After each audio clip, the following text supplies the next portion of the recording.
You should be seeing this. All right, so programmatic process tracking, and I put up the H2 Ohio kind of program as a starting point. So we started talking a little bit about how we're going to measure things environmentally, and I'll get to that in a minute. But another way of tracking progress is through these kinds of programmatic measures, and it focuses on dollars spent, services delivered, practices implemented. There's other practices or other actions that we've been taking outside of H2 Ohio that could be tracked. For example, the nutrient applicator certification that was happening in 2017, ODA has reached over 18,000 people with that. That's a programmatic measure of tracking, but H2 Ohio is really the main push right now. The federal agencies are tracking the actions that we're doing through GLRI. Anything that's a federal funding source is supposed to be captured for the domestic action plan, the federal domestic action plan through those. So we're gonna just kind of talk about what we're tracking here in Ohio. And as part of H2 Ohio, there's an annual report requirement. This is due to the legislature each year in August. I'm sure all of you should have seen by now some version of this.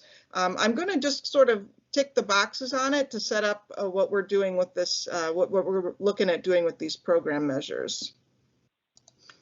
So ODA, they've already gone through their work here, tracking things like the number of acres under voluntary nutrient management plans, the additional practices, the overwintering cover crops, conservation crop rotation, etc. Again, Terry kind of went over keeping track of how many acres are enrolled and so on. And so these are all some of the program tracking that's going to be continuing as H2 Ohio does these reports.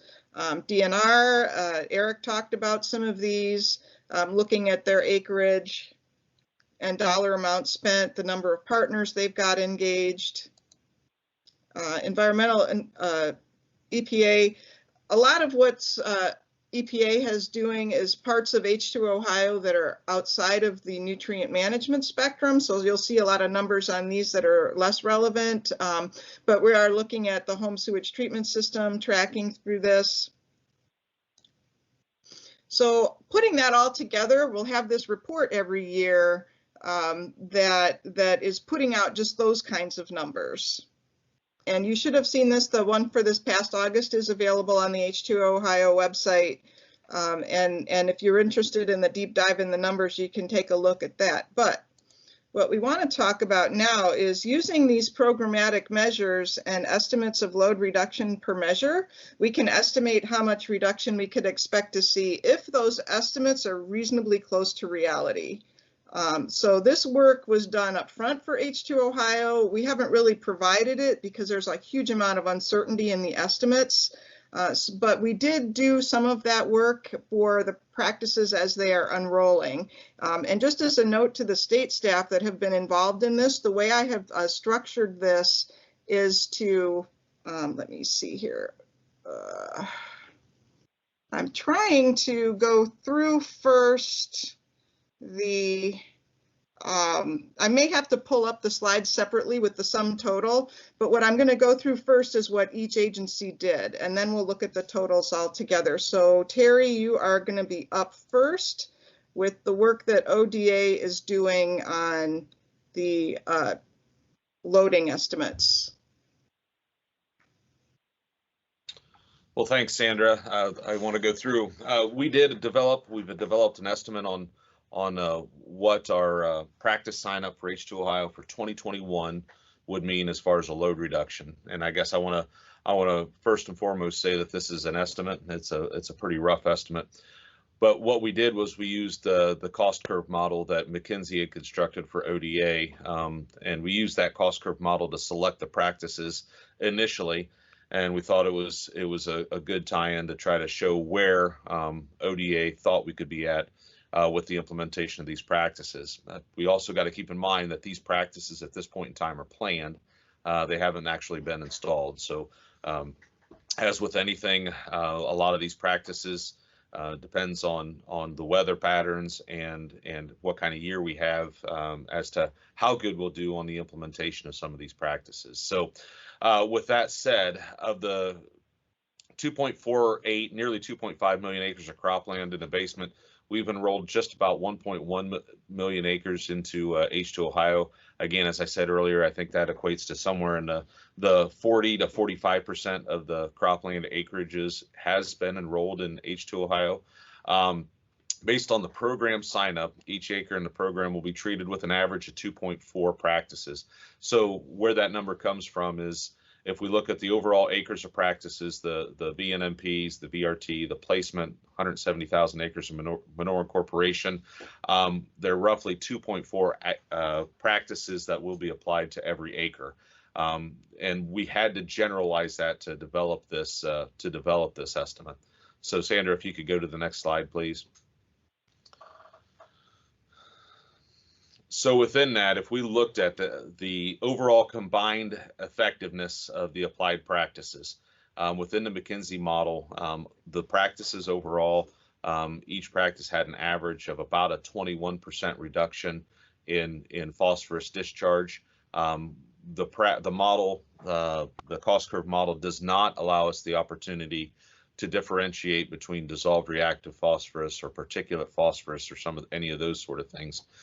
And in that model also, as we stack practices on top of each other, the second practice will be a little less effective than the first practice, and the third will be a little less effective than the second. So overall, as we look at it, as we meld all the information together, when we look at, we get a 46% reduction in P losses from the enrolled acres. The fact that we have about 40% of the acres enrolled in a program, that the initial numbers give us a phosphorus reduction of about 20%. Now, ODA wanted to have a very conservative number, because these, again, as I said earlier, are all planned practices. So depending on the practice implementation rate, the actual effectiveness of what these practices will result in as far as phosphorus reduction, we're estimating that we will see about a 10% reduction in phosphorus loading from the Maumee Basin as a result of the sign up and the practices that we have scheduled for 2021. Again, based on the model, that 10% reduction equates to about 206,000 pounds of phosphorus for crop year 2021. So that's a real quick look at what we've done. Again, there's a lot of estimates when we look at the McKinsey model, the availability of data and understanding exactly how these practices impact phosphorus loading at the edge of not only at the edge of the field, but let alone downstream is something that we're learning a lot about. We've got a lot of effort going towards that right now, but that's our overall estimate, would be about a 10% reduction. And admittedly, that is a conservative estimate. So Sandra, I don't know if we want to go through questions now on that. Let's hold all of the questions on this piece until we get to the discussion. I have this broken down. We should be taking about 45 minutes for this presentation, and then we should have about 45 minutes for discussion after. So I'd like to hold the questions because I don't want to get bogged down in the middle. Next up, I have Eric, if you want to go through what we've got for DNR, what your process was in figuring out your load reduction. Sure. I love doing math in public. Thanks, Sandra. So at ODNR, we recognized the need to get a sense of the cost effectiveness of our project work early on. And that was some feedback we got from experts that we reached out to when it came to prioritizing H2 Ohio project work. So we've built in a BMP-based modeling approach to look at the potential cost effectiveness of each one of our projects, and then we sum up all that potential nutrient reduction, and we can come up with an estimate for total phosphorus reduction from our project work. So this is probably not an unfamiliar concept for folks who have looked at BMP modeling. For our flow-through wetlands, we're looking at what is the upstream pollutant loading contribution. We look at a HUC 8 based number.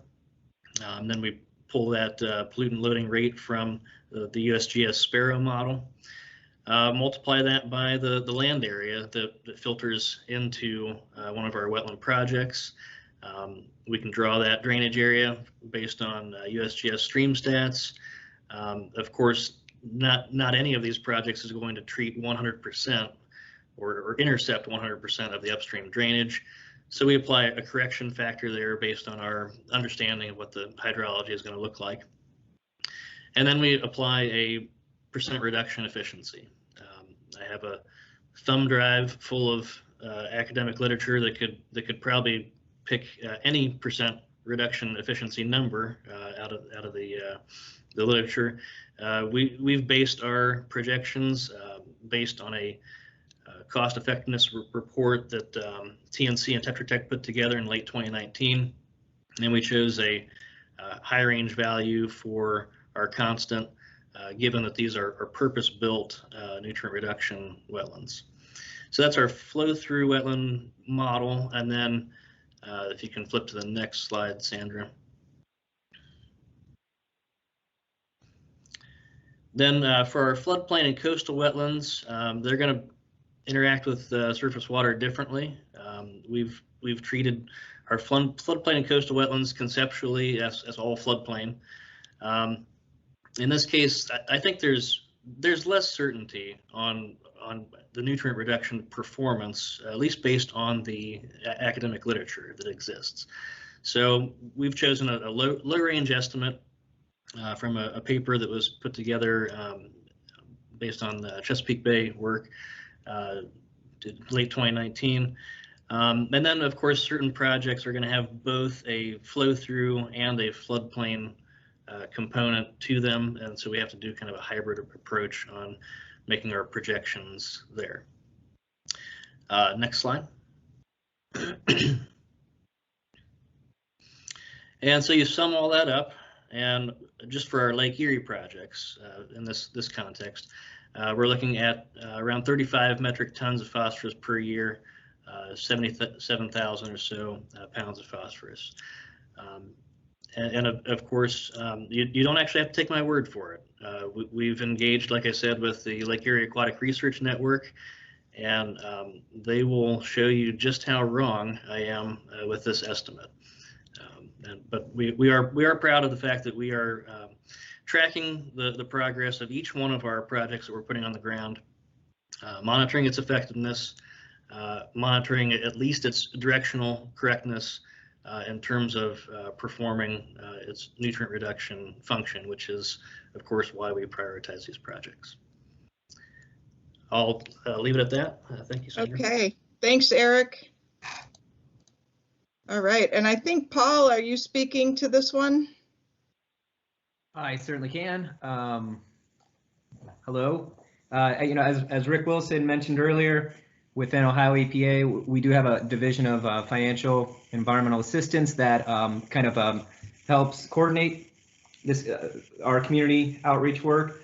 But as far as the work that Rick shared a slide on as the HSTS work, the home sewage treatment system work in the Western Lake Erie Basin, we have looked at the amount of dollars that have been committed to those health districts, and we came up with a method for assessing how many homes that would approximately address, and then we calculated the amount of pollution that those homes currently would probably be discharging, that are discharging.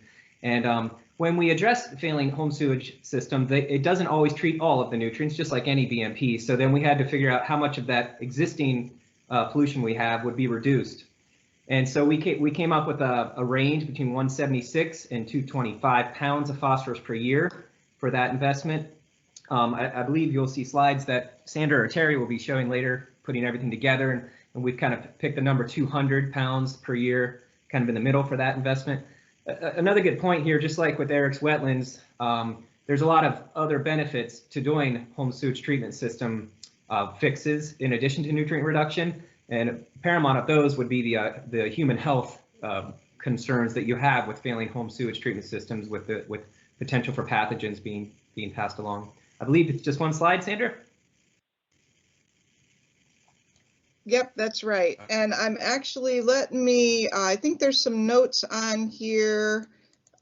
So this is using an average of 2.5 people per household and 1.13 pounds of phosphorus per person per year. So that would be a 2.8 pounds of total phosphorus per household per year. That's how much is produced per household, right? And so then we get different levels of treatment. And so the math that went into this is it's got all that on here too. So it's assuming that the soil absorption systems reduce 80% of household total phosphorus. Direct discharging systems are not designed to treat total phosphorus. The NMB methods assume that only 6% of household total phosphorus is reduced in properly working systems of this type. And many of the failing home sewage treatment systems are poorly operating soil treatment systems. So where some contact with the soil still occurs in these systems, nutrient mass balance methods assume that 40% of household TP is reduced. However, many failing home sewage treatment systems that were originally designed for soil treatment have been short-circuited to act as a direct discharge. In this case, the same total phosphorus reduction of a properly working discharging system's 6% is assumed. Failing systems also occur and cause plenty of other problems, but we consider them to still be treating 6% of the total phosphorus. And then recommending to connect them if possible. Does that help? So that had some of the details about the calculations underlying. Right, and I would refer folks, because that's a lot, Ohio's Nutrient Mass Balance Report, which we come out with every 2 years, Ohio EPA does, that's where these details are from, and that's the method that we're utilizing for this calculation. Yep. All right, thanks, Paul. All right, so I'm going to try to pull some of that all together here. First of all, just to kind of revisit, so we're looking here at the phosphorus reduction goals for the Maumee River watershed. This is just the Maumee. We have the baseline phosphorus load, which is approximately 2.5 million pounds. Folks will, if you recall the metric tons annually, that would be our, in this case, we're looking at the 2008 actual discharge amount, and that would be, I don't have the number right in front of me, but it would be in the over 1,000 metric tons annually. And so what we end up with, that's about a 2.5 million pounds. That's the baseline that we're trying to reduce. The load reduction goal, the 860 metric tons, is approximately 1 million pounds. So the goal that we're trying to get to, the 40% goal reworded, is a 1.5 million pounds, no more than 1.5 million pounds, would mean that we are meeting that Annex 4 target. And so we want to use this to sort of set everyone's expectations when we are talking about the load reductions that we expect from the practices. If we are calculating them on a per practice basis, this is how we're framing where we're going with the targeting. And then on the next slide, so we have that put here on a ring chart. So the total ring is the 2.5 million pound baseline load. The 1.5 million pounds is where we're trying to get to, and the dark blue part of the ring. And then the light blue part of the ring is the 1 million pounds, that 40% reduction that we're trying to achieve. So what we're looking at here in the little exploded part of the ring, Ohio EPA's 200 pounds, which is the home sewage treatment systems. And this is for 1 year. This would be for 2021. If all of these practices are implemented as put forward, then we would also have, there's ODNR's number, the 77,000 pounds, ODA's 206,000 pounds. So you'll see that we are, for 2021, not all the way to the 40% reduction. It works out to being, you know, more than out of that 40%, we would say not quite 20%, so 18%-ish, 15 to 18%. I'm just eyeballing it off the chart. All of this stuff has been, we've been working very hard on this right up to the last minute. So I'm just seeing this chart this morning also in its final form. So this is, we've still got a ways to go. We're not going to meet our load reduction target in 2021, but recalling that much of this work is cumulative, and we're hoping that in future years, as we add, some of these things are going to be installs that will have a life of 10 years, 20 years. And so we should be able to start accumulating a greater percentage of reduction for each year. And then we will hopefully be getting a bigger and bigger pieces out of this portion of the ring where we need the 40% reduction. And I'm just going to sit on this for a minute because this is really where we've landed. And I am going to go ahead and go through the environmental progress tracking next, but we can return to this slide if there's questions about this portion specifically. What we've talked about in this sort of first two pieces is the programmatic indicators and the estimate of the amount of load reduction we think we can get based on literature values and the types of practices that are actually getting installed. So hold that part in your head. And I'm going to move on to the environmental progress tracking. So what we're looking for in this part, these are the measures of the environmental outcomes. How are we going to know if or when we are making progress in the tributaries and ultimately in the lake? And what we're bringing you here, we're showing you where we're at with it, and we're also asking for your feedback on whether you think these are appropriate methods. I just wanted to revisit briefly the Annex 4 goals as ecosystem objectives. The two pieces that we're looking at is in the Western Basin, reducing the harmful algal blooms, and in the Central Basin, we're looking at reducing hypoxia. And I'm actually going to talk about both of these pieces, how we're looking at environmental indicators for both of these pieces.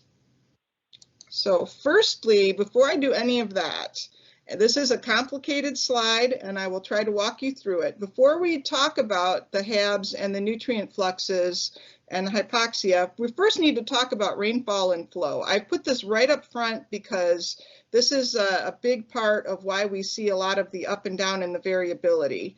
The basic message here is that with that variability year to year, nonetheless, this part of the country is getting a little bit wetter, and we're having more rain and more discharge than historically. And I will just talk through, so I've got three charts on here. The chart with the blue line on it in the center, that's the annual precipitation for Northwest Ohio.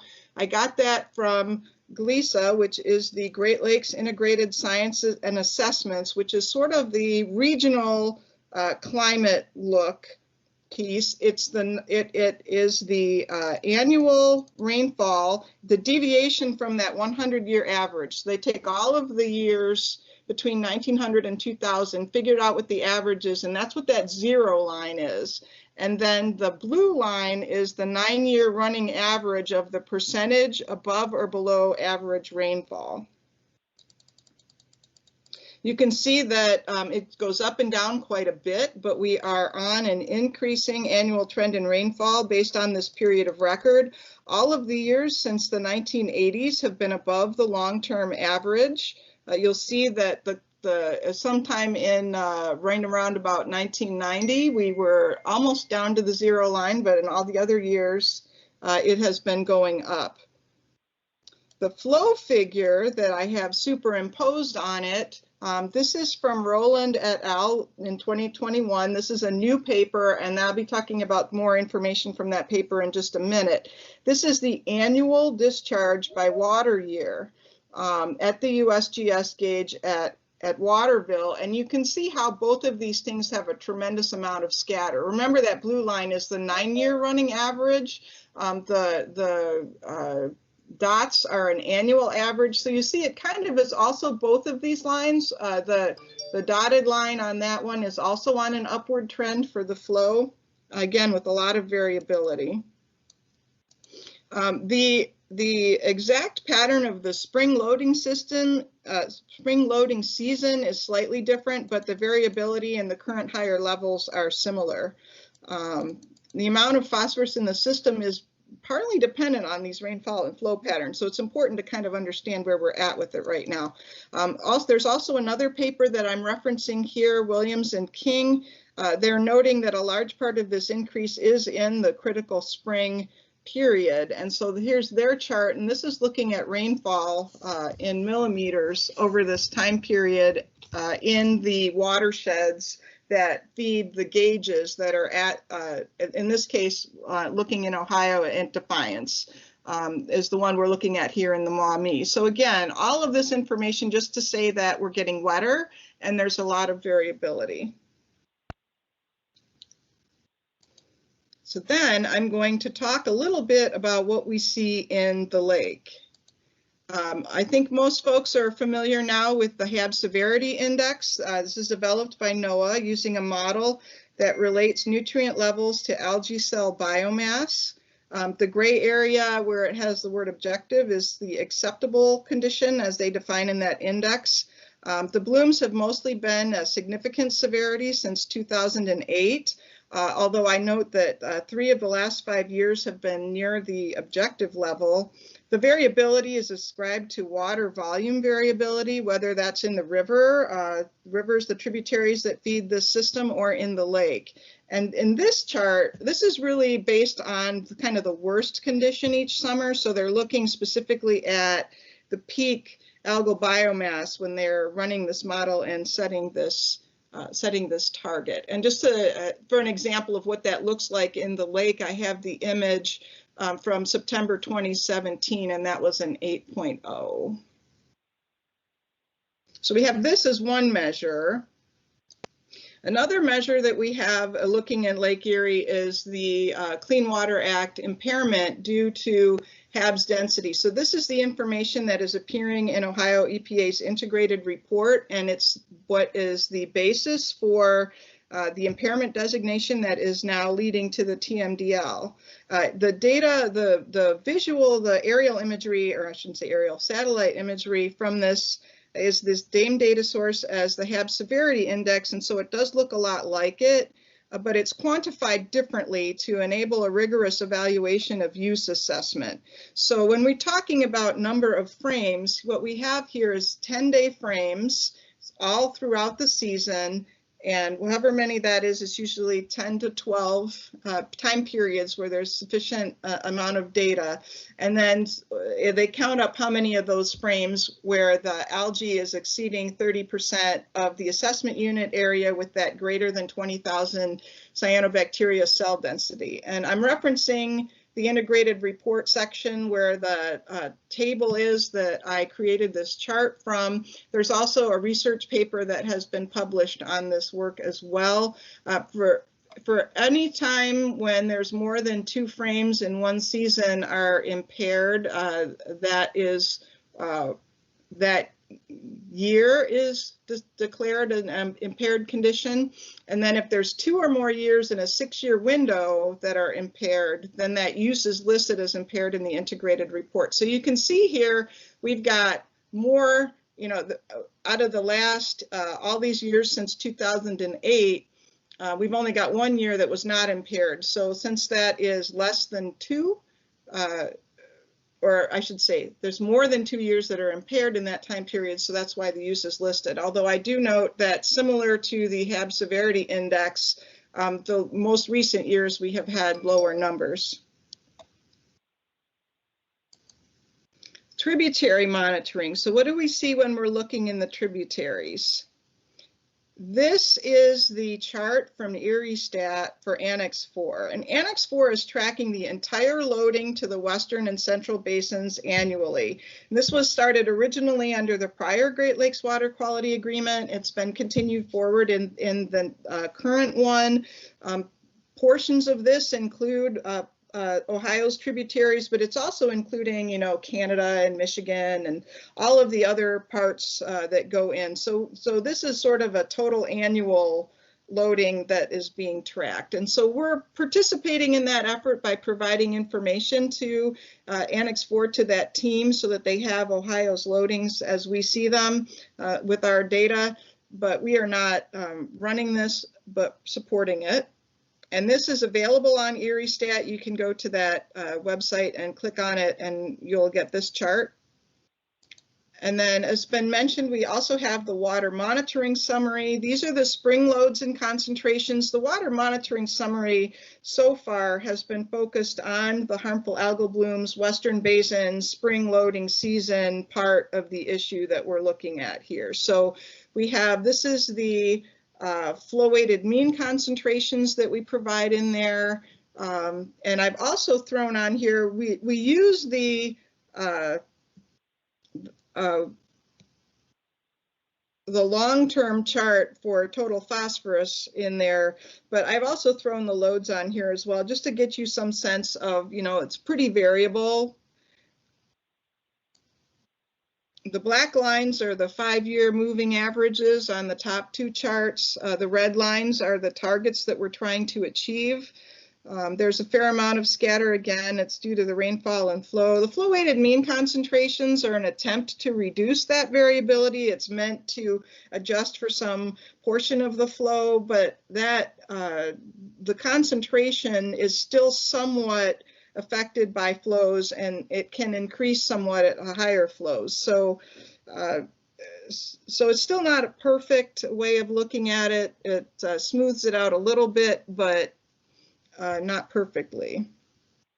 We do think that the loads and flow-weighted mean concentrations, especially the flow-weighted mean concentrations, have been a little lower these last 5 years in DRP. Total phosphorus, not so much. It's sort of, we had a bump up in 2020, but other than that, it's been pretty flat. Oop, hang on. Okay. This chart, this is also new information. This is the Rowland, Stowe, Johnson, and Hirsch 2021 paper that was just published. And so this is another way of looking at trying to control for that flow variability. Here what we have, this is called WRTDS. It is a weighted regression of time, discharge, and season. So it is meant to control for the effect of time of day on of the flow on the flux of the nutrient, the discharge amount, the amount of flow there is, and the seasonality of it, whether it's spring, whether it's fall. This is a method that has been used in the Chesapeake Bay area to determine whether they have trends. There, it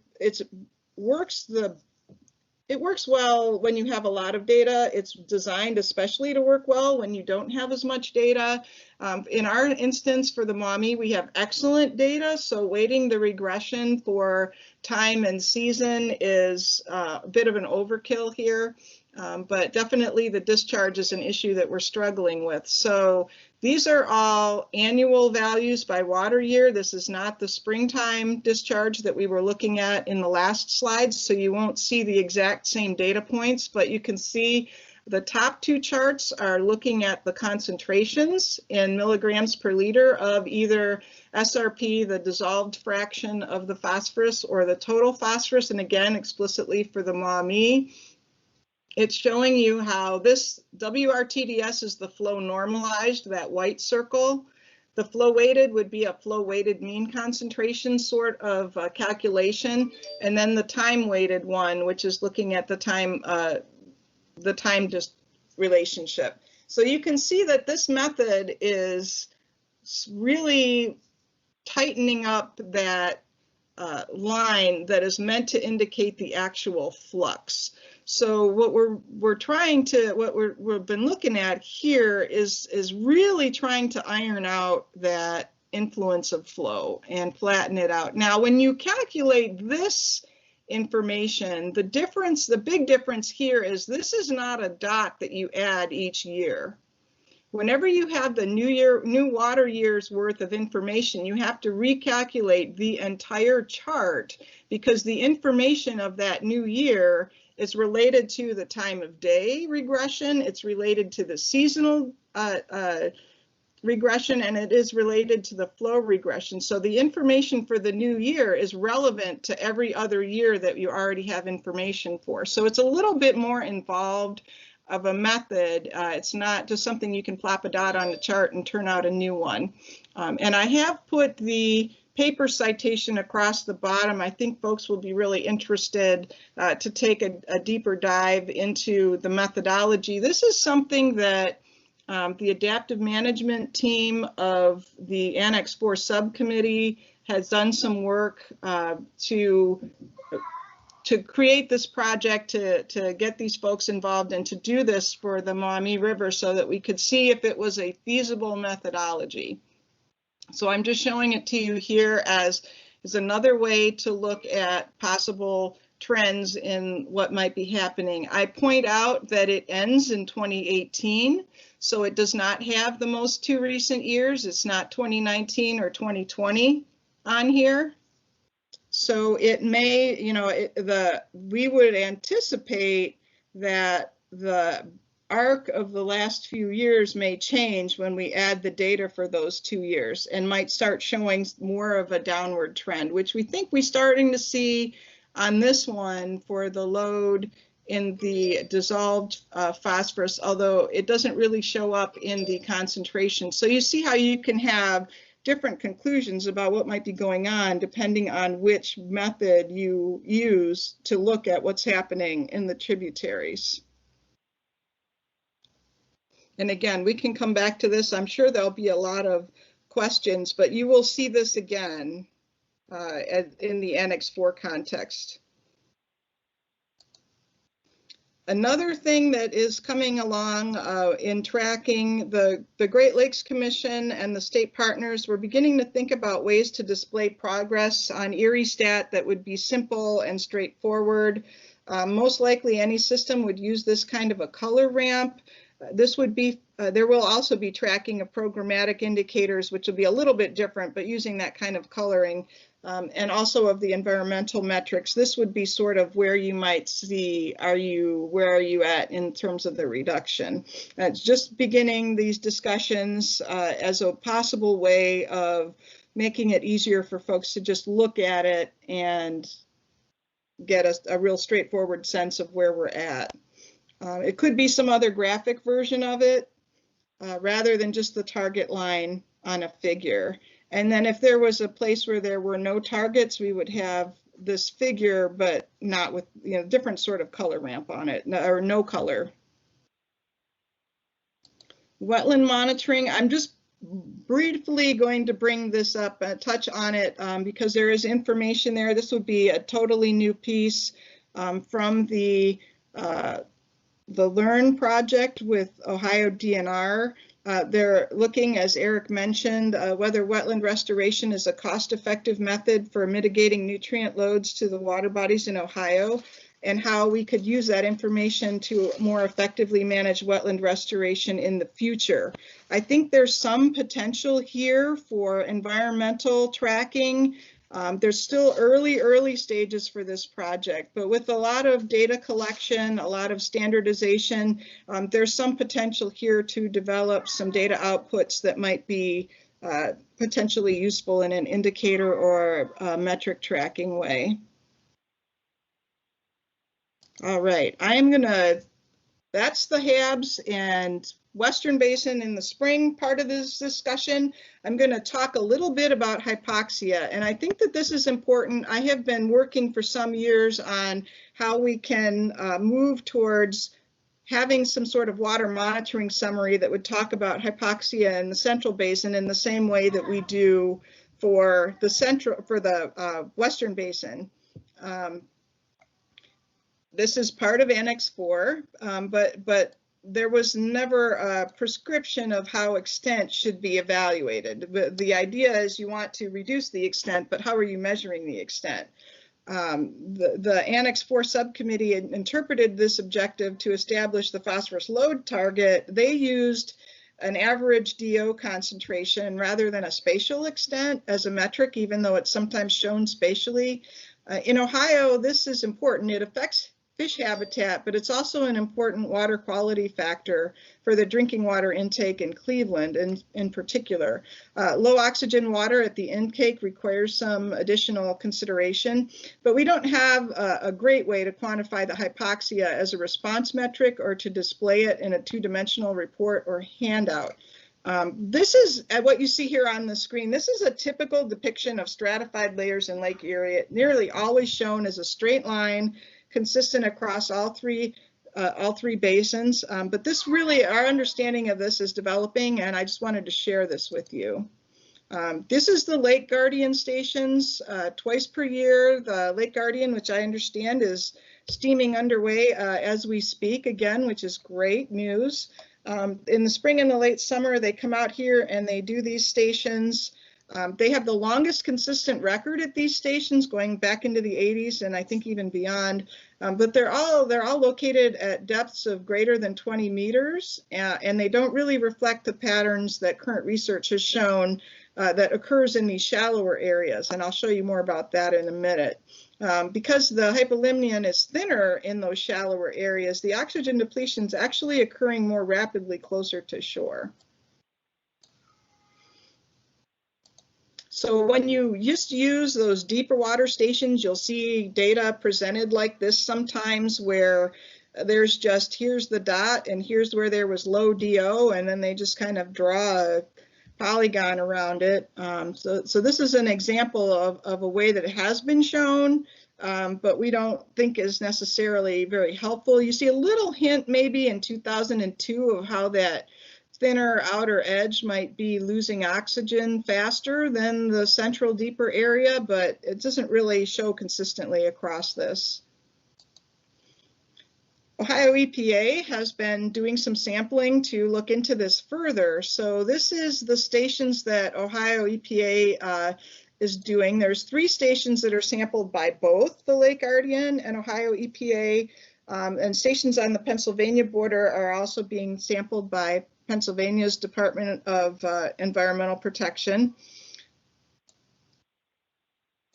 You'll see that in the Ohio EPA stations are sort of a transect, so they're looking in a lot more detail at what's happening around the edge.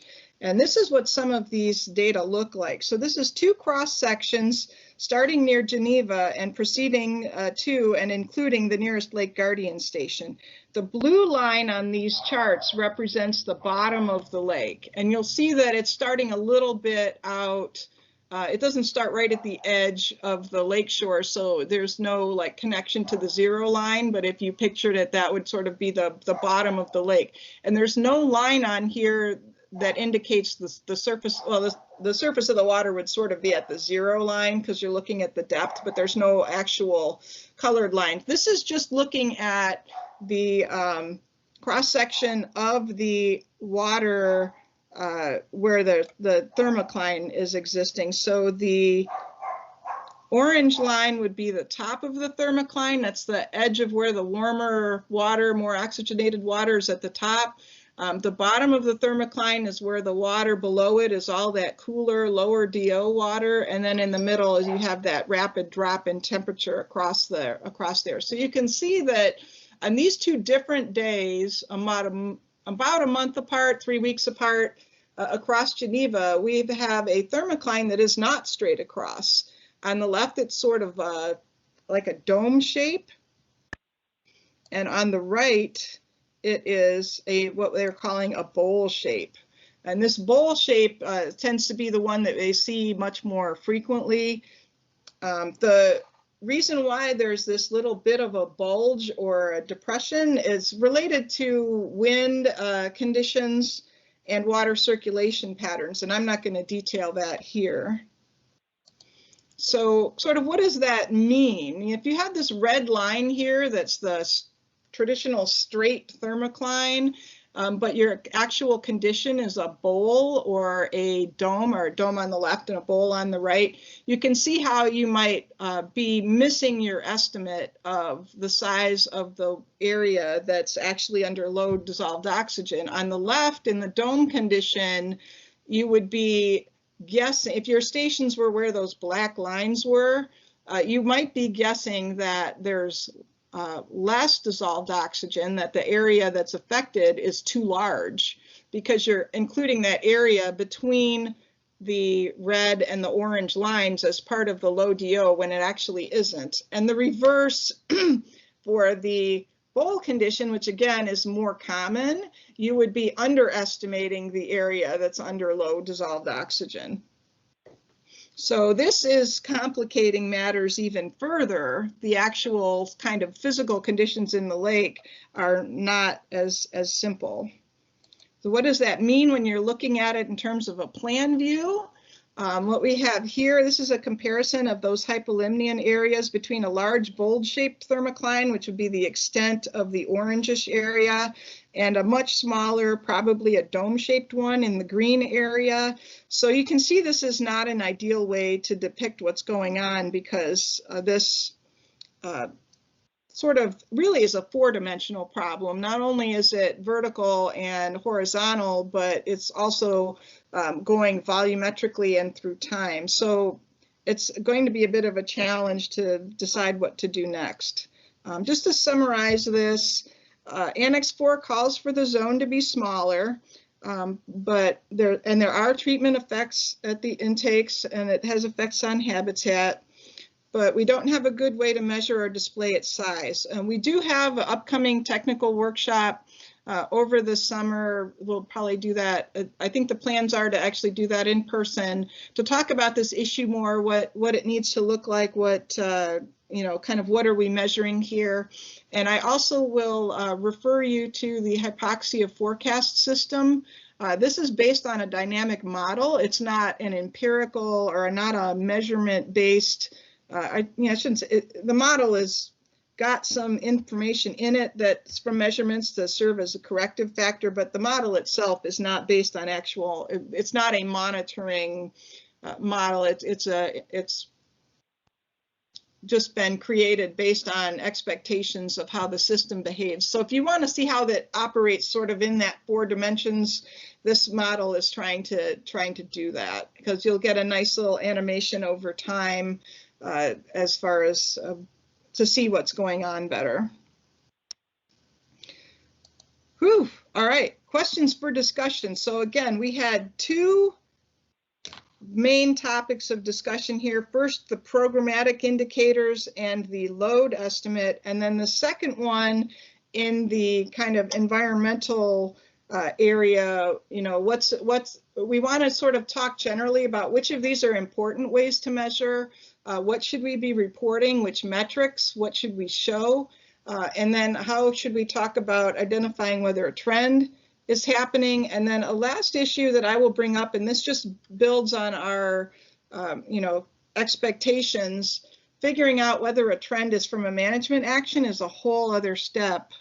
You know, we're showing that we're doing management actions, and we can show what a trend is happening, but we might not necessarily be able to link them very tightly. So with that, I hear lots of beeps in the background. I'm sorry about that, but I guess that means there's probably a lot of discussion going on or comments in the chat. So I'm going to try to open it up and take a look at what we've got.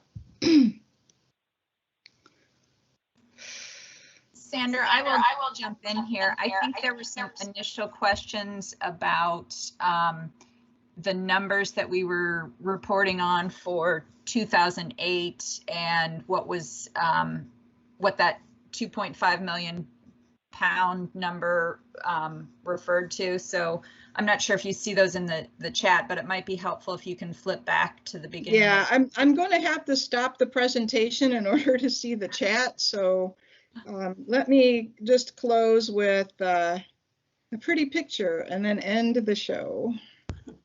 Sandra, and I can ask the question. It was that awesome, the awesome infographic that you produced with the circle, you know, and then breaking it out by the estimated load reductions. The very first slide that introduced that had this idea of the 2.5 million pounds. Basically said it was approximately 2.5 million pounds of phosphorus into the lake each spring. So is that 2.5 an average over from X year to Y year, or is that just the 2008?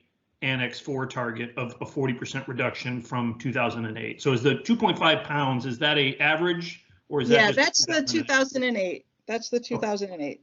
Okay, And great. well, it also should be mentioned that it's cut out to just what is contributed to the MAMI from Ohio. So it does not include the Indiana and Michigan load. Thank you for that clarification. It's just easier than you having to find that question in the chat. Yeah, Sorry. yeah. We're still hammering away at that graphic. There's a tension between making something simple and pretty and putting 9,000 details on it. So. No, 100% agree. Thank you. All right, let's see. I'm going to go back through the chat as best I can here.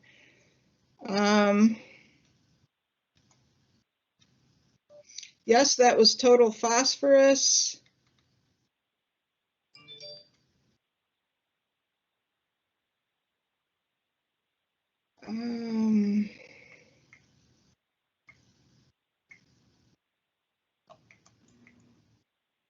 So we also had a couple of comments about maybe inviting Laura Johnson to say a few words about her work.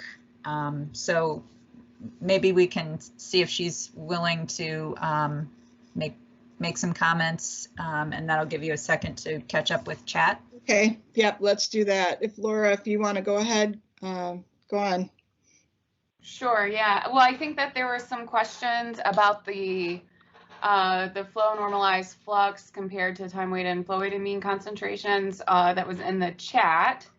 And I'm not really sure, because I'm so close to it, it's hard for me to know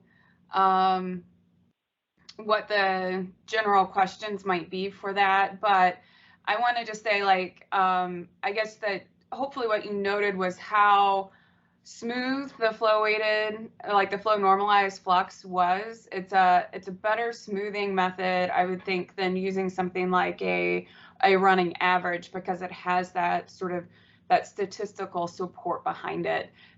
When I conceptualize or I think about what that model is doing, that Freya and Bob Hirsch and Craig ran, was basically, you know, trying to back out that year-to-year variation that happens in flow, which Sandra did a great job of describing and showing how that increases that variability that we see in loads, and then essentially saying, okay, well, if the flow is the same across these years, what would the load be? And that's how you might be able to conceptualize what that is. Were there specific questions, other questions regarding the that WRTDS model that people had? Maybe Christy or Steve?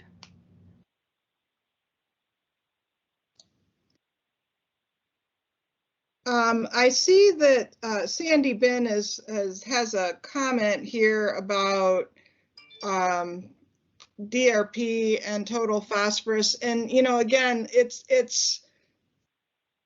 we know that the models are using, I believe, different things for different purposes. And Laura, you're going to know the details of all that better than I will. You know, we're tracking both DRP and total phosphorus. The Annex 4 has targets set specifically for total phosphorus, but I don't remember off the top of my head which ones of those are put into the Hab severity.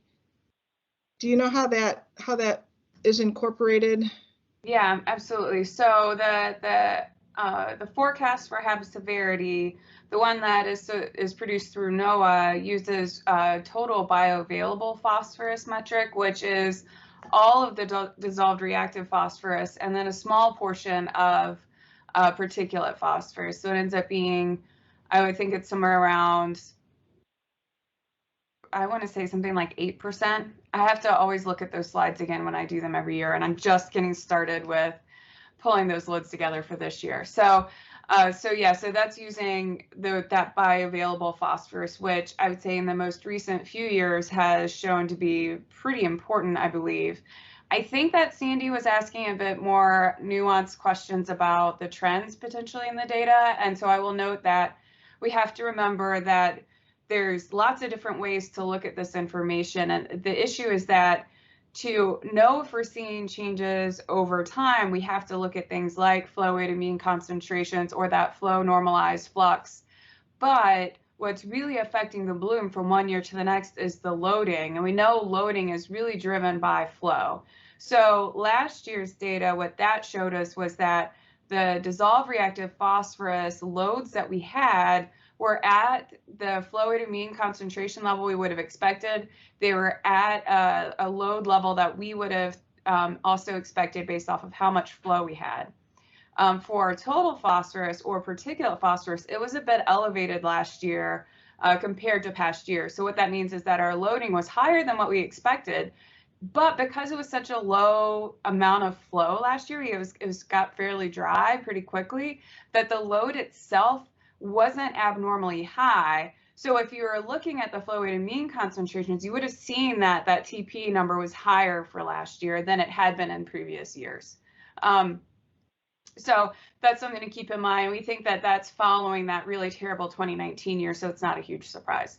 Sandy, I hope that makes sense, but you can throw in the chat if you have any other follow-up questions. So Steve, Laura, I see you here. Yeah.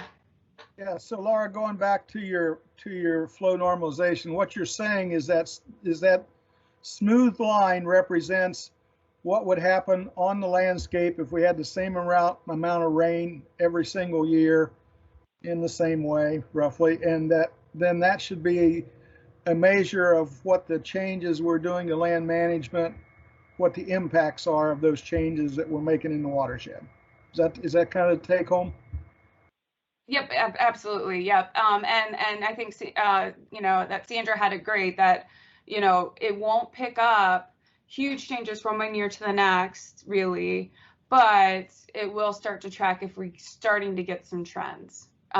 It's also important to know it is a smoother. I don't know how many of you guys think about that, but what that means is that on the ends of the data, whether it's the beginning of the data or the very end of the data, that smoother is more affected by the raw data at the very end. So, you know, you just have to keep that into context as well.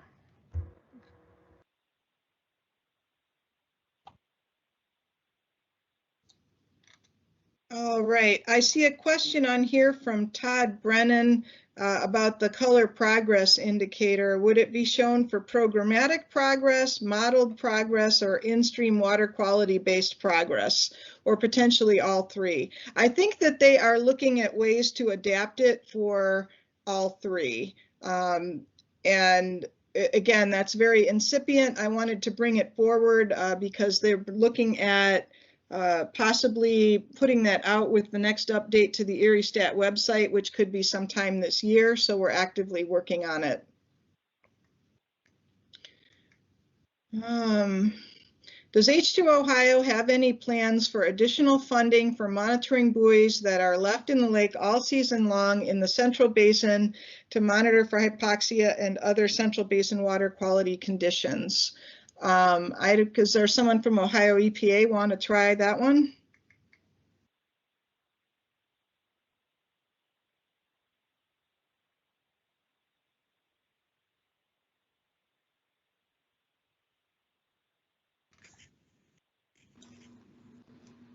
Can you repeat the question? Go ahead. Go ahead, Paul. No, I was seeing if you had a comment on that. It's just regarding if H2 Ohio funding is going to pay for additional monitoring in the lake. In the lake itself, I don't know. Right now, we are still developing aquatic life use metrics, which we hope to establish for our 2022 integrated report. And if there are additional data needs that we are not currently getting in Lake Erie, we may look to H2 Ohio as a funding source to gather the data so we can measure impairment for aquatic life use. But I don't know what additional nutrient information we need currently or in the future within the lake itself. All right, and I see Christy Meyer, you have your hand up.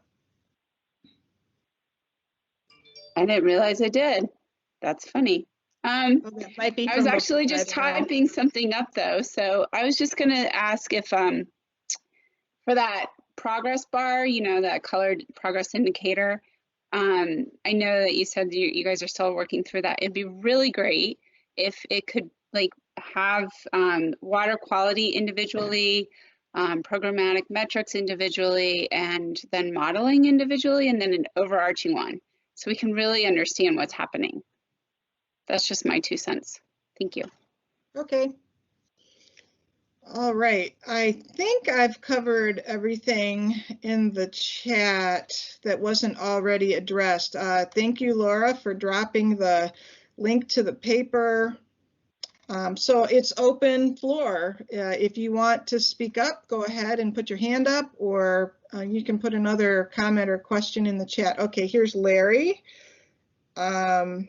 To ensure that realistic expectations for measuring progress are established, how are you proposing to address ecosystem lag time? That's a good question. And I think that we have at least one, I think maybe 2 projects that are ongoing, looking at fate and transport of phosphorus through the system, that are trying to understand better what's happening with legacy phosphorus versus what may be applied this year.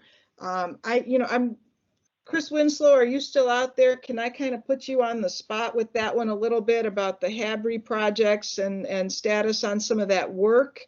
I think we're going to be looking at measuring, as we have been at the gauging stations, but we're definitely working to understand the system better.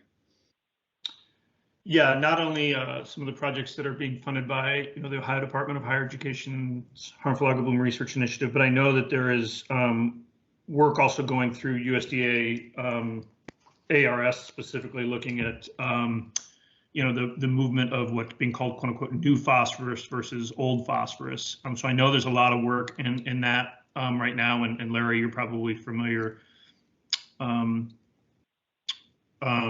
With that, and yeah, I mean, I think that's it. I think we're looking at how does, when you get a rain event, what's moving through the soil profile to the tiles? Is it newly applied phosphorus, or is it the phosphorus that's already in there? So I think there's a lot of work on that, and I guess that's all I would add right now. Okay. Yep, that's good. Paul, you want to chime in? Yeah, I mean, Laura does a good job at kind of explaining kind of some of what we learned from 2019. And if I could put Laura on the spot, because I think we did kind of learn a little bit about what to expect with changes, with kind of more bigger changes, quicker changes. Yeah, absolutely, sure. And I think a lot of you have sort of heard this story before, but essentially, when we looked at 2019, we found a lower dissolved phosphorus load than what we would have expected based off of how high that flow was. And it was lower by about 30%.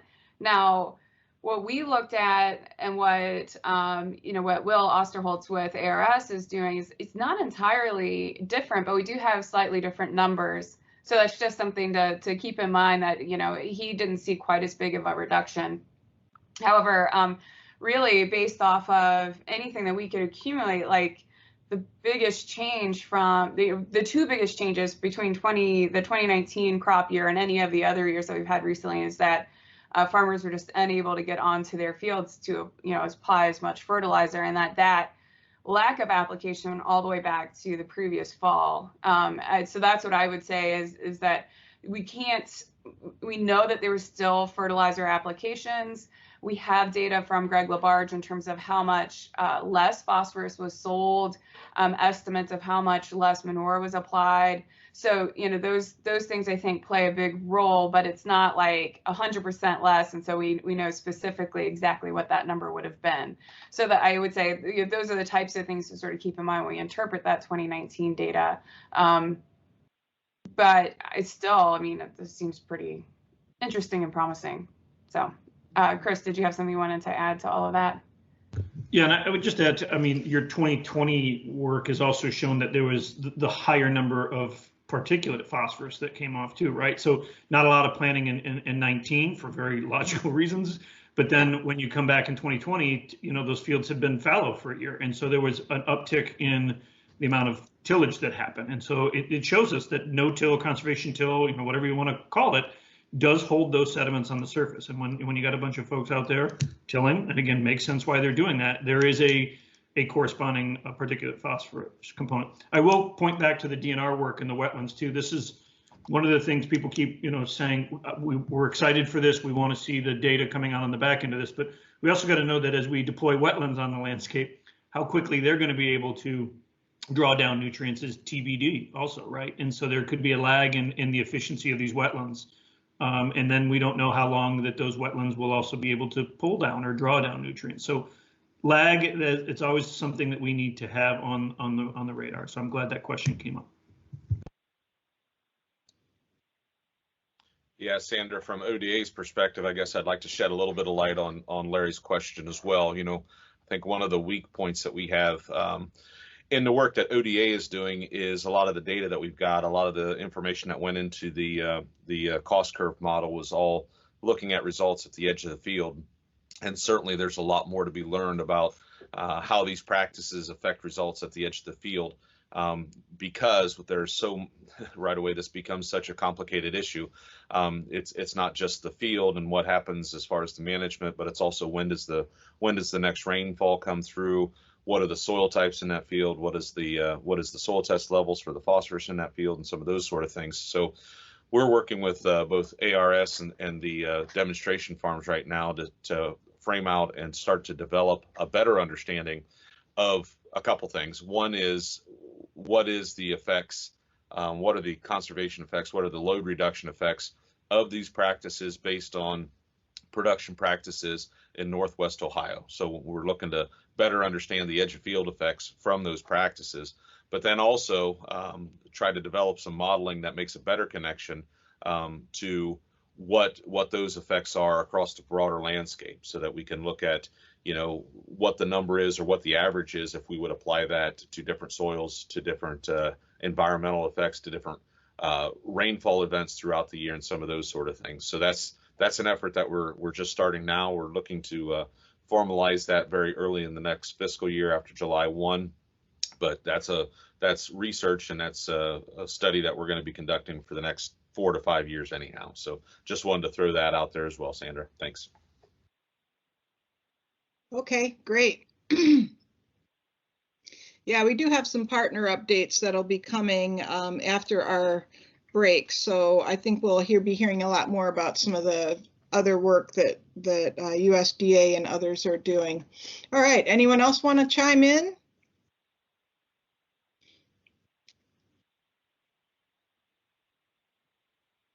Everybody's happy with the load reduction analysis? I know it's easy to get bogged down in the details of the monitoring data, but don't forget we've got that other piece as well. So if you have any thoughts or questions on that, now's the time to bring that up. Well, Sandra, I will add a comment here. So I do not have the scientific background that many of you do. And what I've noticed from some of the comments from folks who are not part of academia is sort of this uncertainty about, what we are supposed to walk away with from all of these charts and data. They're all a little bit different. They all have some different factors. And so how do we, as a community, better communicate what is happening to Lake Erie to everyone else outside of academia? What is most helpful for folks to see so that they have a good understanding of what's really happening?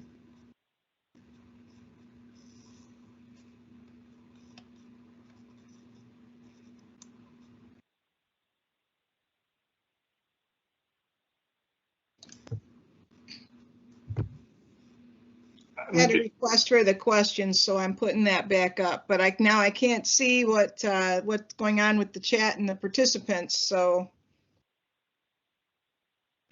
Joy, I mean, my 2 cents on this. I have enjoyed the conversation about the 9-element plans today and the work that the EPA is doing in that space, because I think this is one of those opportunities where stakeholders, that maybe aren't the traditional academics can get involved in discussions about their watershed. And it's those conversations sitting around the table that folks realize the true complexity of these things like lag and variability from year to year. And even the cost of doing some of the things that has to occur within these, sub watersheds to actually hopefully implement, practices that have noticeable and measurable changes. So I think any opportunity for people to kind of see behind the scenes and how, how the sausage is made, I think those kind of activities are critically important. So I applaud the work that Heather and the EPA are doing on these 9-element plans. And the more people we can get around the table, I think that's a great opportunity. And then for those people to be the mouthpieces on the back end of that and communicate those discussions. This is Scott Higgins. I just have one observation real quick, if you wouldn't mind. First of all, on it, going back to the projections for load reductions from agriculture, that only assumes, Terry, that this is data only for those participating in H2 Ohio. And one of the things that we need to continue to work on is giving us the tools and the mechanisms that determines those load reductions by the practices we are implementing, because there are some farmers that have been implementing those practices and reducing their fertilizer application and have already made the changes in their manure incorporation, et cetera.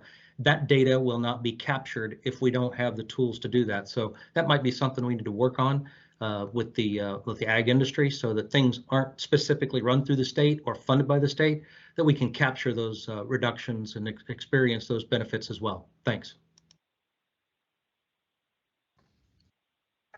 Yeah, Scott, that's a great comment. The challenge with doing anything on load reduction estimates is the lack of a baseline for what the practices are and what all of the management activities that have been out there that are being used have always been. If you look historically over the last many years across the agricultural sector, commercial fertilizer use has been going down. We do have some increases in livestock within the basin.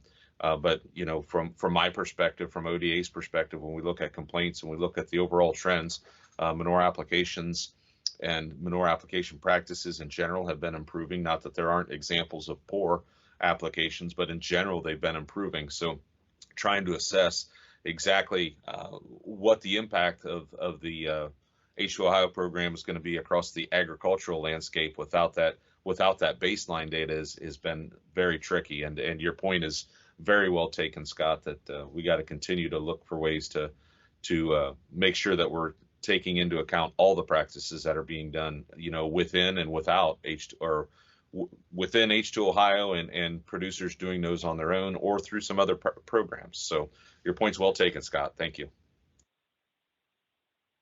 We've got a hand up from Will Hemker. You want to go ahead, Will?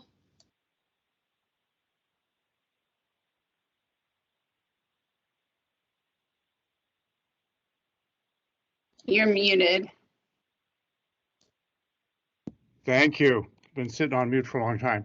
I just want to add to Scott Higgins' comments, and I think there's some really good opportunities out there in the farm community. I heard one testament at Senator Portman's Lake Erie Roundtable in 2019 from a farmer in Erie County who is doing conservation tillage and cover cropping, and he said this. He said, here we are in July. I had a 2-inch rainstorm event within a few hours. Went out and checked my tile shortly after, and there wasn't a drop in it.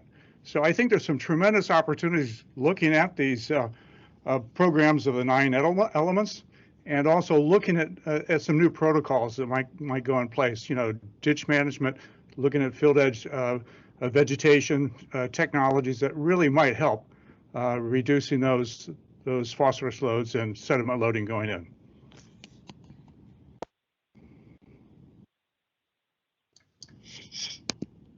All right.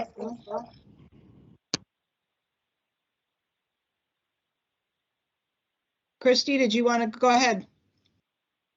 Okay, so just building off a little bit of the 9 element, I think also the general public, like being able to look at something pretty quickly and knowing where we are, kind of like the metric that, or the progress indicator that you put forward, I think will be really important, and to make it as simple as possible so people can understand. I definitely think like the more the merrier to get into the 9 element watershed plans and the making of that, particularly with community members too, so that they can understand what's happening, is really important. But then there's going to be a large component of the population that is just going to want something simple too, so they can see what's happening.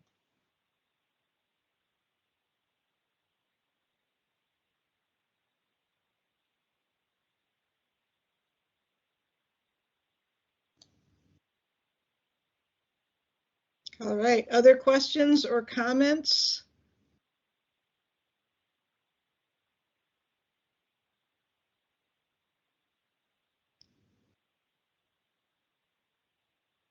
Now's the time to share your thoughts, and I'm happy to have people chime in and just say that you like parts of it. We really want to hear your feedback. If there's something you really like about what we're doing, feel free to break in and mention that, because we also need to know those things as well.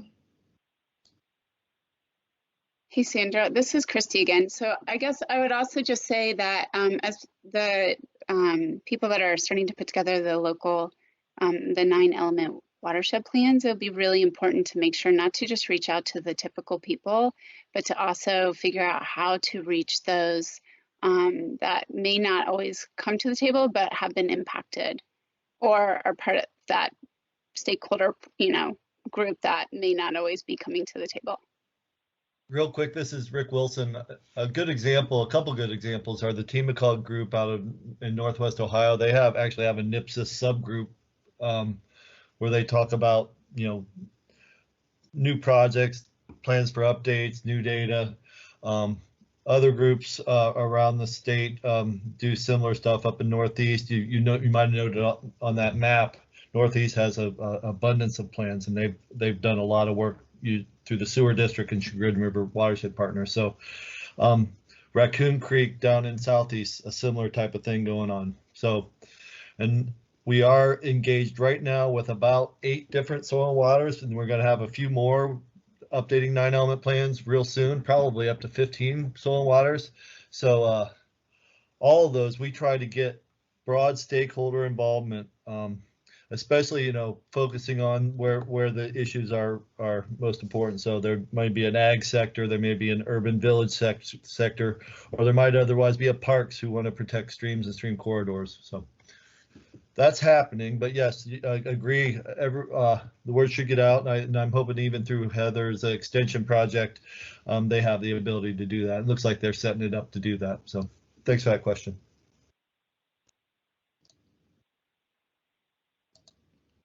All right, Todd, do you want to go ahead and speak up? Yeah, hey Sandra, thanks by the way for that presentation. This was really helpful, and appreciate to see how you guys are digging into this.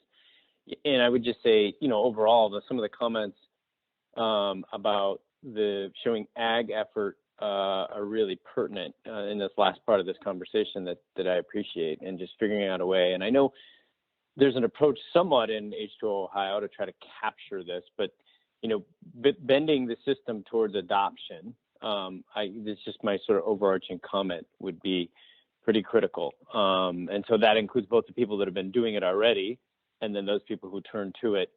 And one way that we're considering approaching it in Green Bay is looking at sort of putting a timestamp on what that startup is, and capturing those who are already, adopting their own and have built it into their business model, as well as looking forward and thinking, how do you cater that to each farm by creating a farm progress report that is linked to the 9 key element plans, which are linked to sort of the far field nutrient targets that are also based on the near field, what's happening in that HUC. And so one of the ways that we've considered this is thinking about crop cycles, thinking about sort of a 7-year model in exchange for a commitment from a longer horizon over several more crop cycles. so that there's a nice long 7-year adoption phase in turn for an internalization phase. And so, you know, just this is all great, and obviously there's a lot of going on, but that point of how we just capture that, but then shift people towards figuring out a way that this investment gets a return on being integrated into the business model and staying on the landscape is pretty key.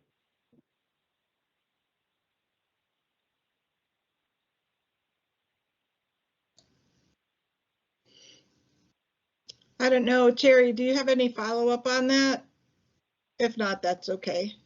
No, I agree wholeheartedly with what's being said there. And, you know, as we look at the overall system, you know, that's one of the things that we've been exploring, and we've had a couple different talks about. But, you know, at the end of the day, how does the industry, how does the business world adapt and reward production or the use of these practices? Because at the end of the day, to stay on the land for long term, that's going to be part of the equation, right? The folks that are using these practices, that are conserving the resources, that are following these nutrient management plans, whatever the practices may be, if there's a financial incentive that brings better profitability to that business in doing that's at the end of the day is going to be the key. So, you know, there are efforts out there. You know, they include some things like carbon credits and some of those sort of things, but there's also some efforts out there where they're trying to connect, you know, ultimate end users for commodities such as corn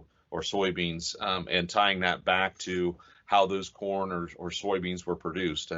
You know, there's some efforts doing that, and that's what we're also trying to explore, to bolster the economic rewards for these production practices. But yeah, keeping it on the land is of utmost importance, and understanding the management challenges that these practices bring in. You know, a lot of these practices add additional management requirements to that farm, to that production, to that overall operation. And you know, right now within H2 Ohio, the practice or the premiums that we're paying or the incentives we're paying for these practices are the only reward for that additional management time. So that's also part of the equation, is you know, looking at the overall system and how does that producer, how does that individual producer capitalize on using some of these practices. Some of them stand on their own economic merits. You know, fertilizer costs are not a small input when you're looking at crop production overall.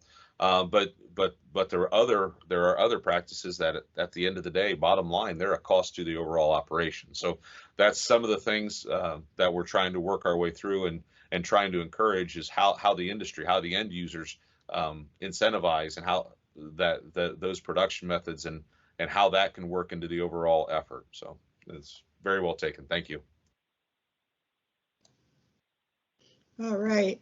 Got a couple more comments have come in. Sandy's asking, how will we assess the projected decrease versus the correlation with the bloom size, et cetera?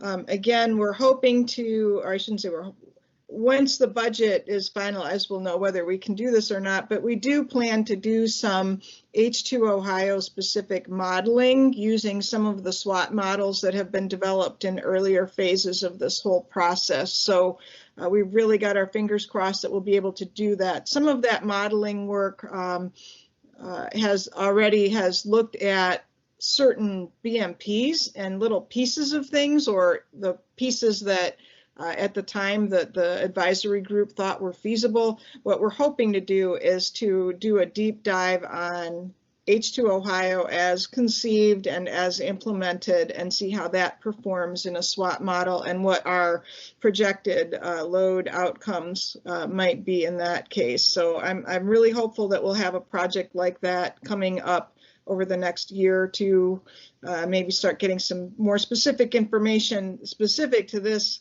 type of an effort. And then there's a lot of, I see several comments in here about including downstream communities in the 9-element watershed planning. And Rick, I don't know if you want to talk about that as a concept.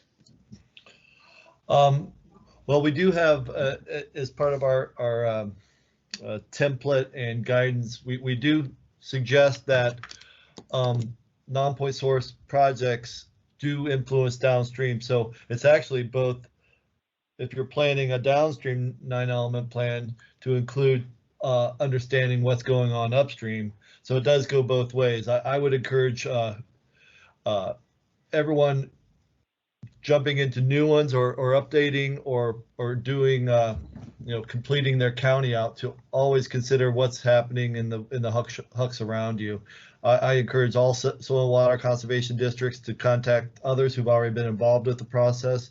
TMACOG, obviously, that's the place to be right now, because they actually have a group, and it's, for all those counties up there. And Soil and Waters are on those calls, Toledo's on those calls, Bowling Green, et cetera. So that's the best way to do it, is to have a group of folks who are committed to doing things consistently.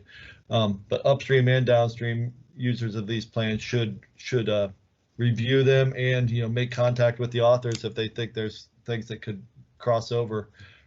At the end of the day, you want to get projects in there that we can get on the ground and start making incremental progress. That's really what it comes down to. Go ahead, Laura. Rick, I know you probably shared it, but I just wanted to reiterate, of all of the Huck 12s that are in, say, Maumee, Portage, Sandusky, do you have an account or an understanding of how many more 9-element plans we need to cover that entire watershed?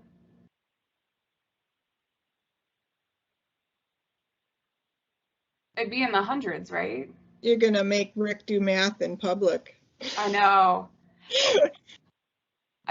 So the point, while you're doing that, the point I want to make is that we've been working on some 9-element plans here in the Sandusky, and they're not trivial, and they cover not a whole lot of area. And while I agree that we need this stakeholder engagement, the longer it takes to do each one, the longer it'll take to have them across the whole area. So I wrote a comment in there that having go-to stakeholder groups is going to be really essential. I applaud the work that Heather's doing, because otherwise we're not going to get there at any time soon, unless people are working a lot faster than we are. But just trying to identify the places and the possible farmers and the areas that we're looking at, it's a lot of work. Right. So initially we're focusing on the folks who want to jump into this arena with us. We have had less participation in places like Williams County, Henry County, Wyandotte County, Auglaize County. So yeah, we're trying to get those folks involved. There's probably about 80 new ones that need to be done. We're breaking off 25 and 15 chunks at a time. Yeah, obviously we would hope people take it on their own to do these. Actually, Mercer County around Grand Lake, they actually wrote theirs on their own without funding. So it's possible to get your foot in the door and see what the process is, and to use the same template to expand those out countywide or cross county lines, especially. But you're right, we do need more. At the same time, we're trying to pull out good on-the-ground projects from these so we can be eligible for federal funds. That's really what our goal is. But you guys are all right. Everyone being involved in understanding what's going on in their watershed and what kind of practices can move the needle in their watersheds is just as important. Thanks for that question.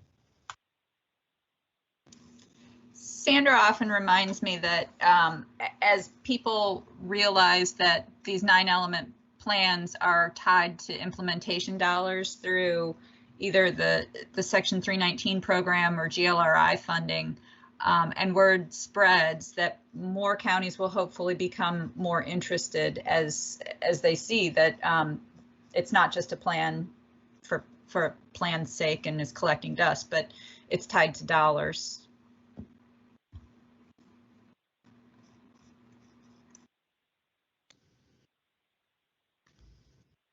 This is all right. Any last words, because we're up on our 11:15 time for a break just about. Maybe one more quick question. Yeah, Sandra, this is Kari from TMACOG. I just also wanted to mention that the NPSIS planning group that TMACOG is coordinating had actually planned some educational and information sharing events regarding NPSIS planning. Not just in our region, but for the watershed.